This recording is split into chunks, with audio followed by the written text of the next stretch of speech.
Chapter 21. Where have you been all afternoon and evening? My mom asked me as we sat down for dinner.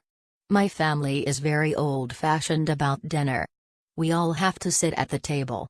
No TV. My mom's a writer, so she hates TV unless it's one of her favorite programs. Where have I been? I repeated the question. Hanging out. You know. Hanging with Marco. I don't know why you bothered to ask, my dad said. His answer is always the same, hanging out. So what did you do at work today, Dad? I asked him. Hung out, he said. He gave me a wink and we all laughed. I glanced over at Tom. He was eating chicken cacciatore like the rest of us and laughing. He seemed so normal. You doing anything tonight, Tom? I asked him. Why? I tried to look casual.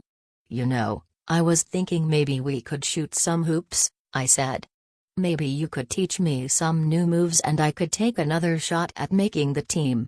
Sorry, man, he said. I have things to do tonight. Yeah, like what? I asked. Hanging out, no doubt, my mom said. Eat the broccoli, Jake, it's good for you. It's full of trace minerals and vitamins you can't get anywhere else. Okay, I said to my mom, you know how much I love trace minerals. I popped the smallest piece of broccoli I could find and tried to gag it down. I guess it wasn't any worse than eating a live spider. So, Tom, what was it you said you were doing? I asked again. He gave me a dirty look.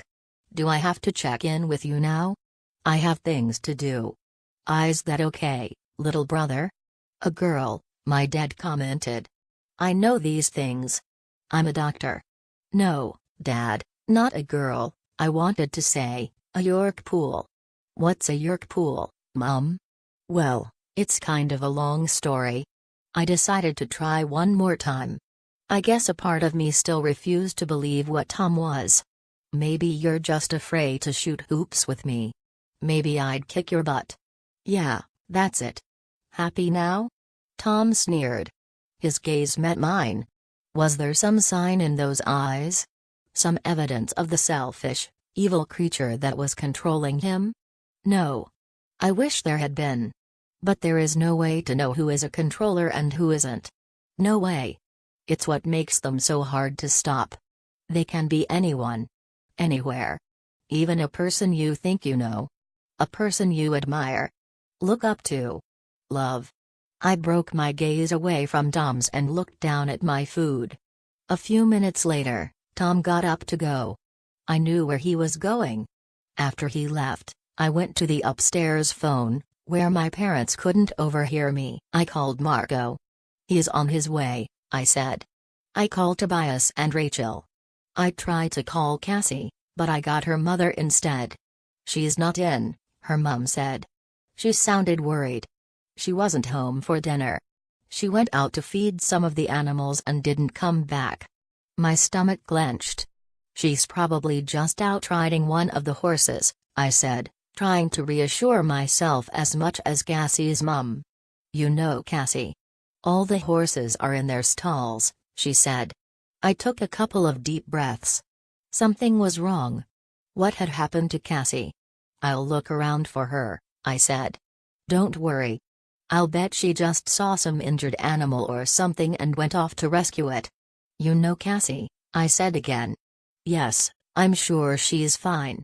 Right. She was about as sure as I was. But what could I do? The plan was set to attack the York pool and rescue Tom. Maybe Cassie was already at the school, waiting. Maybe. I had a very bad feeling as I rode my bike to the school. I hid the bike across the street, the way we had planned.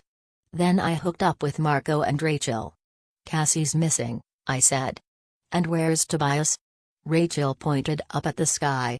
The sun was setting fast, but I could see Tobias circling high overhead. What is the matter with him? I exploded. He's got a 2-hour time limit and we don't know how long this is going to take. Maybe we should bail until we find out what happened with Cassie, Rachel said. Could be she's just scared, Marco said. I am. Maybe, I agreed, although I doubted it. But they say you never know who's going to be brave or cowardly in a battle. I just hoped I wasn't a coward. The truth was, my mouth was already dry and my heart was already pounding. And we hadn't even done anything yet. Tobias swooped down and perched on Rachel's shoulder. It surprised me a little. Why would Tobias perch on Rachel's shoulder? And she didn't seem at all annoyed. She rubbed her head against him a little. Open bracket, are we doing this, or not? Close bracket, Tobias asked. This was not starting off right at all. The bad feeling in my stomach was just getting worse. Cassie missing. Tobias already morphed. Everyone was looking at me, waiting for me to decide. Yeah, we're doing it, I said. The school was locked up for the night. But Marco had taken care of that little problem. He knew of a window in the science lab that didn't lock. We crawled into the science lab through the window. It was dark, except for the dying light of the sun that glinted off the glass beakers and test tubes. Tobias drifted through and landed neatly on the teacher's desk. Let me take a look, I said. I opened the door as slowly as I could and peeked out through the crack. I could see down the nearly dark hallway to the janitor's closet. Instantly I pulled back in. There are people out there, I said. 3 people heading into the closet. Controllers, Rachel said. I guess it's dinner time for Yerks. None of us thought that was very funny.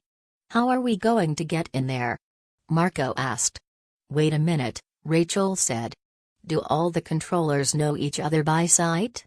I mean, maybe we're controllers, right?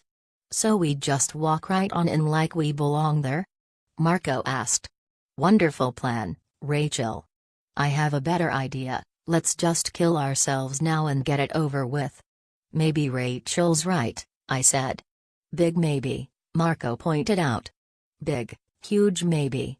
How about He would know whether you were a controller. I cracked the door again and looked out. I think Tom's already down there, I said. Besides, the hallway's empty now. I guess they all. I fell silent. Wait, here comes someone. I stared. It wasn't easy to see faces in the gloom. I could tell there were 2 people. One was wearing a uniform. It was the controller policeman. And he was rudely yanking someone along with him. I could see that it was a girl. I didn't really want to see any more. Tobias, I said. I need you to use your hawk's eyes. Tobias fluttered over and stood on my shoulder. He peeked his fierce head out into the hall and then drew back. Open bracket, yes, close bracket, he said. Open bracket, it's her. Close bracket. I felt like the floor had opened underneath me. Marco grabbed me because I looked like I was about to fall over. They have her. I whispered. The controllers. They have Cassie.